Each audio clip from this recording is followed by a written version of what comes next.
Hey guys, welcome to Real Anime Training. This is Steven, your Real Anime Sensei, and we are going to do Luffy the Rubber Man workout today. So it's a mobility and flexibility workout based on our man from One Piece, Monkey D. Luffy. And I'm excited to do it. I'm excited to show you guys what it's all about. Let's go. Oh, and I just forgot. Stay tuned to the end. All the way to the end of the video, because we've got some really special announcements here. Some really cool stuff's happening. Check it out. All right, now let's go. Monkey D. Luffy is the main protagonist of One Piece, and he got his powers of stretchiness from a devil fruit. And now, while I can't offer you that, I can offer you the next best thing in the form of a flexibility and mobility workout. All right, so the first thing we're going to do is we're going to grab a foam roller. And we're going to do the length of your spine for 30 seconds. And we want to do 15 seconds on the left side of your spinal erectors and the 15 seconds on the right side of your spinal erectors. And then we want to do the top portion of your spine for 30 seconds. From the shoulders down to the middle of your back. You don't want to roll the lower back at all.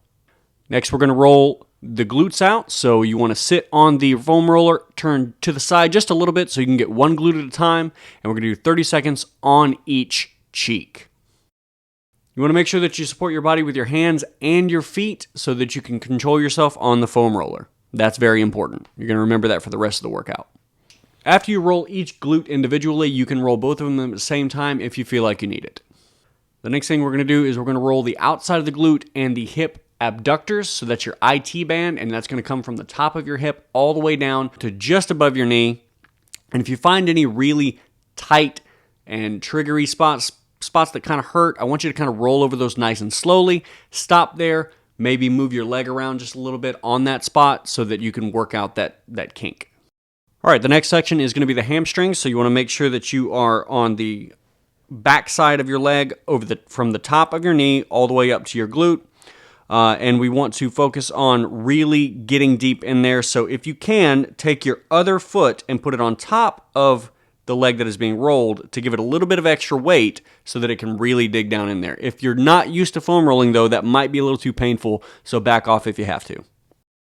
Next, we're going to roll our quads. So you want to lay down face first on the roller with the roller starting at the top of the knee, and you're going to go all the way up to the hip on the front side of the leg, and you're going to get all over the quad. So on the left and the right side of the quad, not just straight down the top. Much like the hamstrings, you can use the other leg to sit on top of your calf to put a little extra weight on it so that you can really smash that calf in order to roll it out properly. You also want to make sure that you're turning your foot from side to side.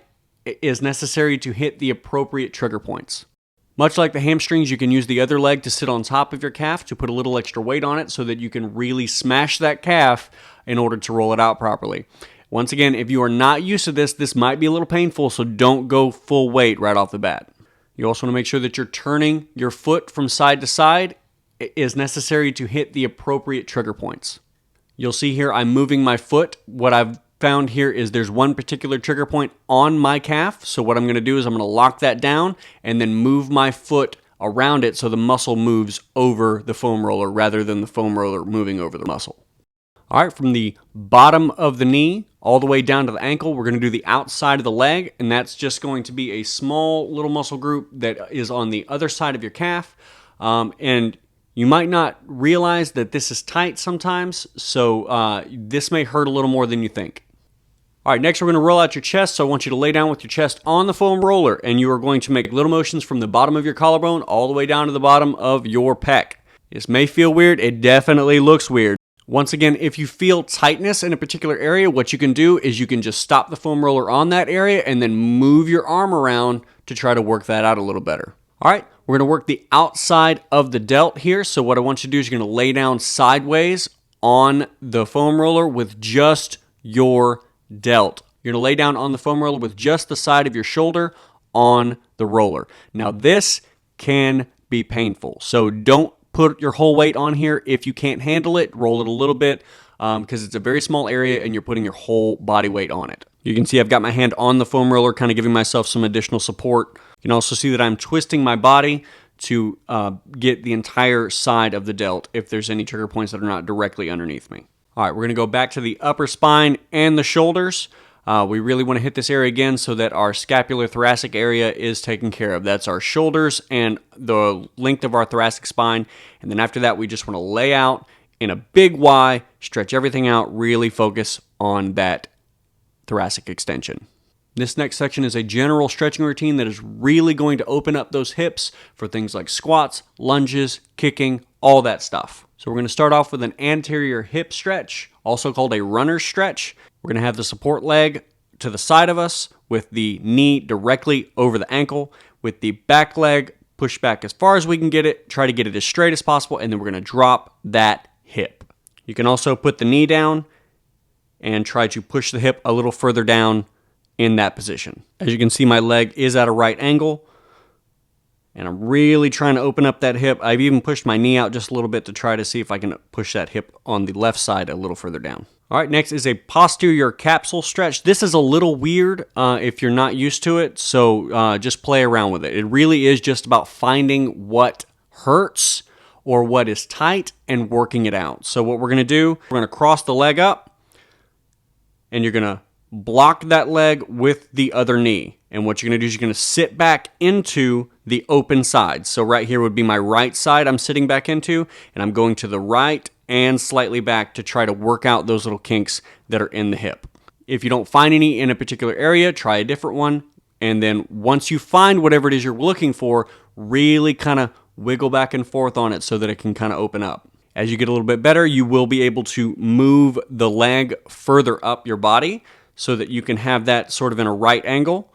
And that is a little bit harder in that glute area, and then you can push your body down closer to the ground to really get pushed back into that hip. As always, you want to make sure that you are doing both sides. You may find that in the middle of this 1 to 2 minutes of stretching on each side that you are able to actually move your foot and get a little deeper in that position.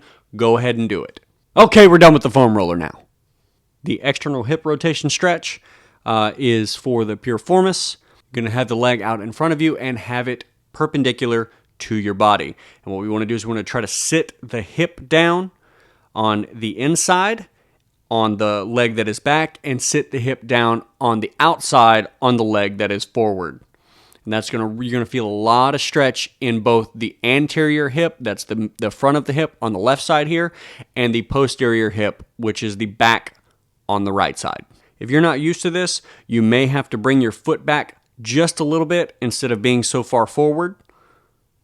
And as you get better at it, you'll be able to put your leg out further and then sit down deeper. You may not be able to get in this position very well at all to begin with. All right, next we're going to do a squat stretch. We're going to get into a nice stance, squat down, push your knees out. You want to really focus on keeping your weight in the middle of your foot, pushing those knees out, trying to keep your chest up. You can use your arms as a counterbalance. You can see that I'm trying to avoid having my lower back round at this point. Keeping my chest up. It will get harder as you sit in the position to hold the posture, but you'll get better with time. If you can't sit in this position naturally, you can use something to hold on to. See, I'm holding on to the cage here, but you can also hold on to the side of a squat rack or a door frame or anything that you can just hold on to be able to get into the squat position. Push those knees out. You can see I fell over here. That's because in the position that I was in, I was mimicking someone who was not able to stay in the squat position without support. Next, we're going to do straight leg kicking. This is a dynamic movement to help with your stretching. You're going to keep the leg as straight as possible while you're kicking forward. It's just a nice big swing up. Now, if you are not used to this, please be careful. Do it in small increments moving up because you don't want to pull anything. If you can only kick hip height or not even hip height, that's fine. This is to the limit of your flexibility, and that is it. All right, we're going to move on to side-to-side leg swinging. So you're going to put your arms up against the wall, or you can put it up against a squat rack.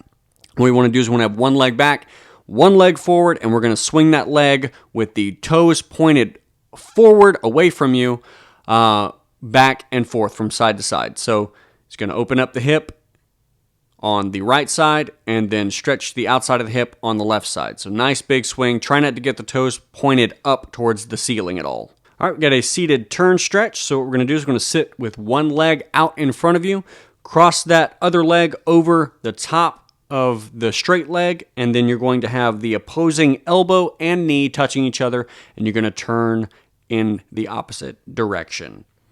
So you're going to make sure that you've got good posture here. You're really turning. You're going to feel stretch in your lower back and in your hip. All right, so next we're going to move on to some range of motion exercises, and the first thing we're going to need is a wooden dowel. You can use a broom handle or anything, even a small bit of PVC will do the exact same thing. We just want something long enough for you to be able to hold. All right, our first exercise is a pass-through, and what we're going to do is we're going to grab out really, really wide on the pole that we've got there, and we want to go in the front of our body, go up over our head, and then come back and touch the pole to our butt. As we get a little bit better at this, we'll be able to move our hands in little by little until hopefully, eventually, we might be able to get them directly over the shoulders. All right, put the dowel away for a little bit, but we will be needing it later. All right, our next exercise is 10 squats with a 3-second pause at the bottom. So it's sort of like our squat stretch that we did, but we're only spending 3 seconds in the bottom, really pushing those legs out, and then exploding out of the bottom. Okay, if you guys are not used to being upside down, when you go upside down for the first time, you're going to end up seeing stars. Don't freak out. It's not a big deal. You just see little blips in your vision. It's not a big deal. That's a very hard movement to do if you're not used to bending in that way. Extending the spine in that fashion is kind of difficult.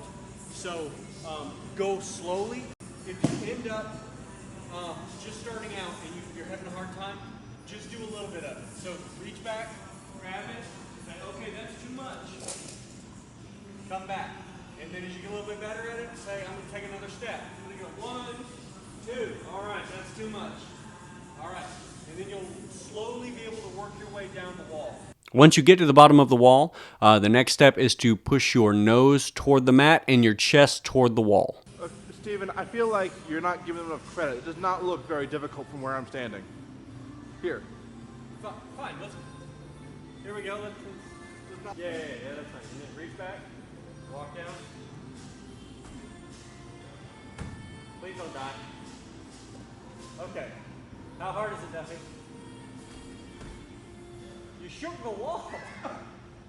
So the reverse push-up is much like a gymnastic bridge. You're just going up into the gymnastic bridge repeatedly. So once again, much like the wall walk, if you are new to this, you're not going to go very high up, and that's okay. You'll get better at it as it comes.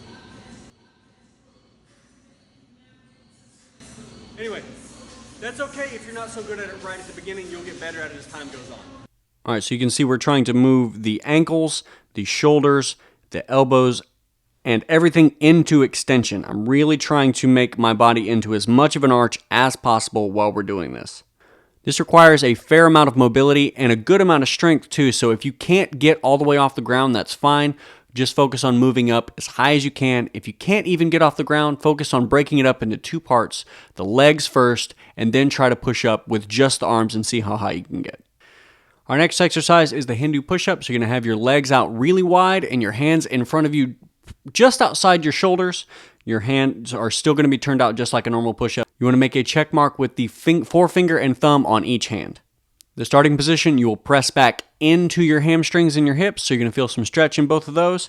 And what we're going to do is we're going to swoop down, run our nose and our chest really close to the ground. And as we get right past that, we're going to press up with the chest, look up to the sky.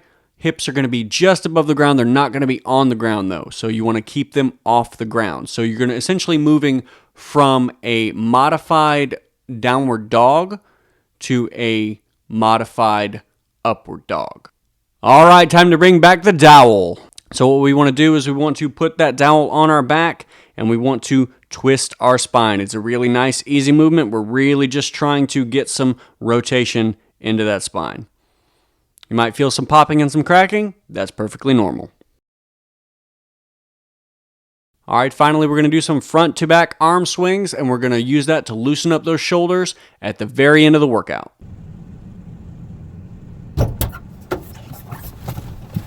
Hey guys, it's announcement time. Thanks for watching this video. So I'm excited because about 11 years ago, pretty much like almost to the day, it's like 10 days off, we started real anime training at, I started real anime training on a Blogspot website, and it was absolutely terrible as far as like how the setup was and everything, but we threw a lot of work into it, and I gave you guys all the workouts that I could think of for all different types of shows and manga and all that stuff, and you guys really loved it.